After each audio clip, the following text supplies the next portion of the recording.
In a marketplace dominated by SUVs, sedans, hatchbacks, MPVs and every other body style you could conceive of, well, they've taken a back seat. So every time we get the opportunity to drive a sedan or a hatchback, well, it's always a pleasure.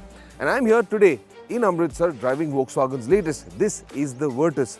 Now, from what we know, just to give you an initial look at the Virtus, it is the longest sedan in its segment, almost 4.5 meters long. It's got a combination of two engines, all petrol, a 1.5 litre and a 1 litre petrol. Of course, that's mated to a combination of automatic and manual transmissions. But can a sedan like the Virtus, and especially this one, which is the GT version we're driving, create some amount of excitement in the market? Well, that's what I'm here to find out. At 4.5 meters in length, the Virtus is a fairly large and long sedan. Add the clean, strong lines and a sleek silhouette and you have a very distinguished looking sedan with a sharp and powerful stance. It is a good looking sedan and without any frivolities has an understated appearance. The GT variant we drove has some smart design flourishes, especially at that front end. So what does being the longest car in the segment mean? That 4.5 meters of length? Well, that gives you an enormous amount of interior space, and as you can see, there is an enormous amount of knee room that I've got. There's quite a lot of headroom as well, and you can recline comfortably. These seats are well contoured, they're nice and supportive, and there is enough of under thigh support. I also like the quality of the leatherette that's been used inside this, and this is the GT version, so you've got this fantastic red stitch all across the seats. Well, the contours of your backrest also quite supportive. You've got these nice depressions in the backrest that supports your love handles. All in all, this is a nice plush cabin to be in. The quality of materials used is top notch, and I think whether it's for short journeys or even long ones for that matter, this is a very comfortable place to be in.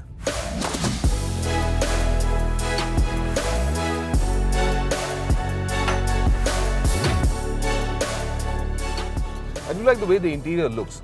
It's got this nice red accent on the dashboard, even the instrument binnacle right here behind the steering wheel. It's got these red accents on it.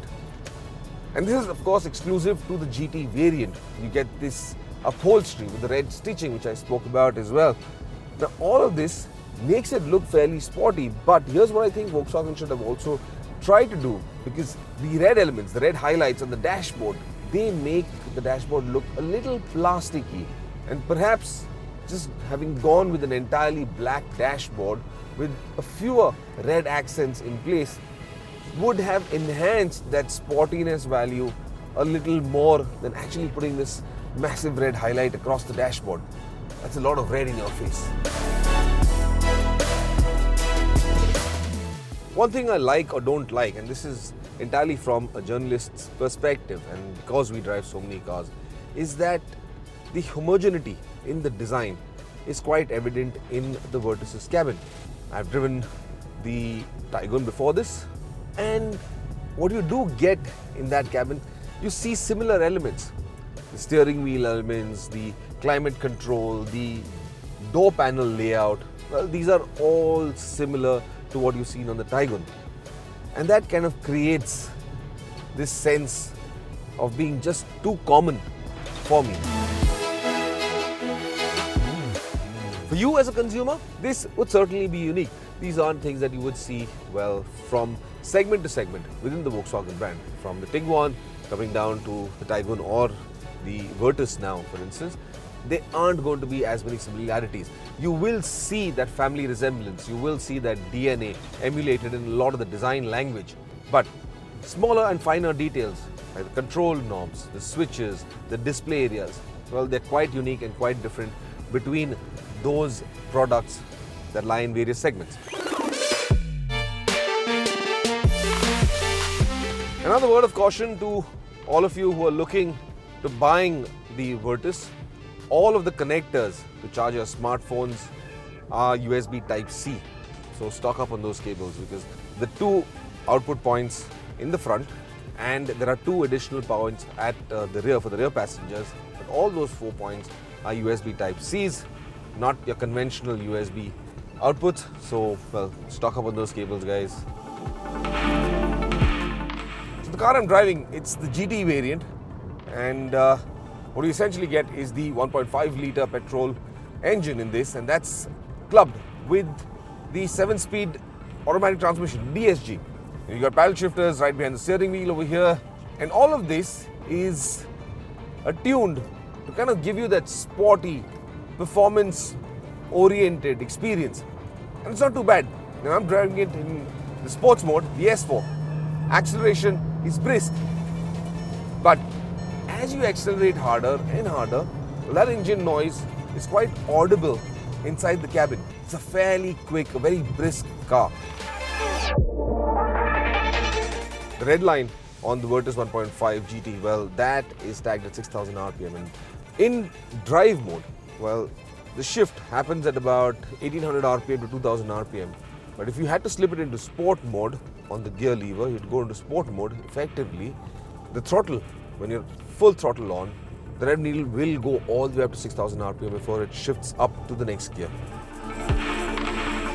Shift speeds are quite impressive, whether you're going up or down the gears, thanks to this DSG gearbox.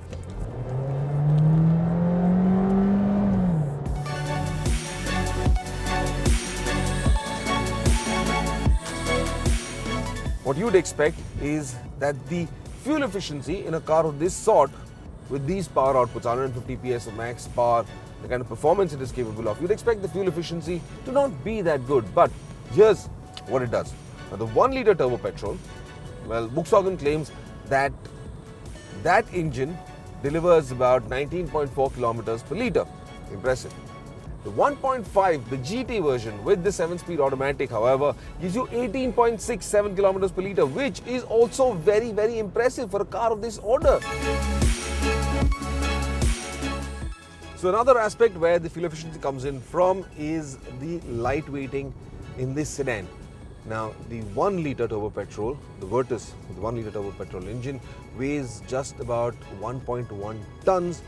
The 1.5 litre goes up to 1,275 kilos.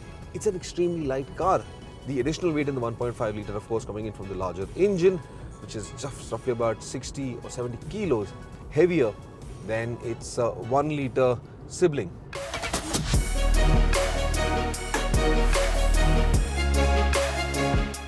Now, I can't tell you much about what the handling is like on the Virtus, and I do expect it will be impressive, given that it's got a nice stiff suspension setup, that McPherson at the front and at the rear, of course, the whole independent setup will do a fairly impressive job.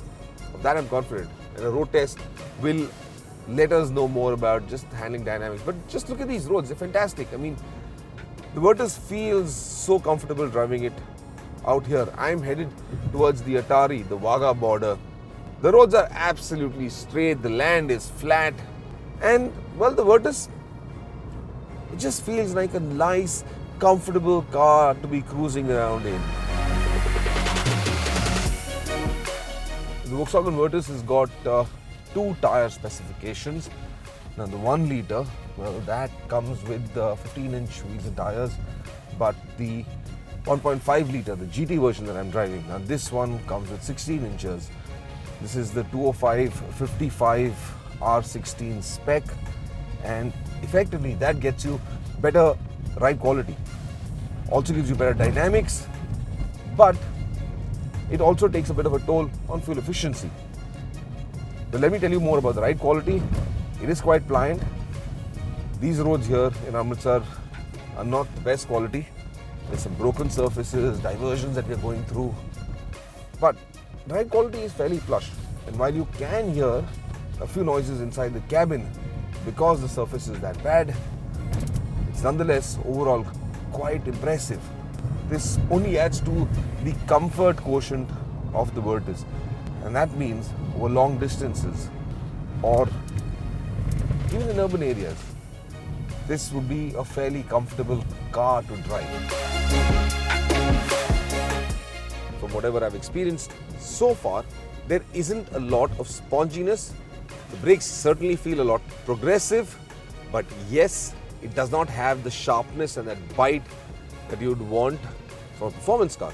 Keep in mind, it has a disc at the front and it's got drums at the rear, but the effect certainly does not feel like it's got a very sharp bite. There isn't sponginess, but it certainly is a lot more progressive. One interesting observation that I've had in the Virtus is that the A-pillar, well, that's fairly narrow, which means you've got great sight lines all across. As for safety, well, you get all the state-of-the-art safety features that you would want in a car of this sort. You've got multiple airbags, you've got ESP, you've got traction control, and a lot more. But yes, eventually, Global NCAP would take the Virtus down for a crash test, and we can just await for those results to know how the Virtus fares.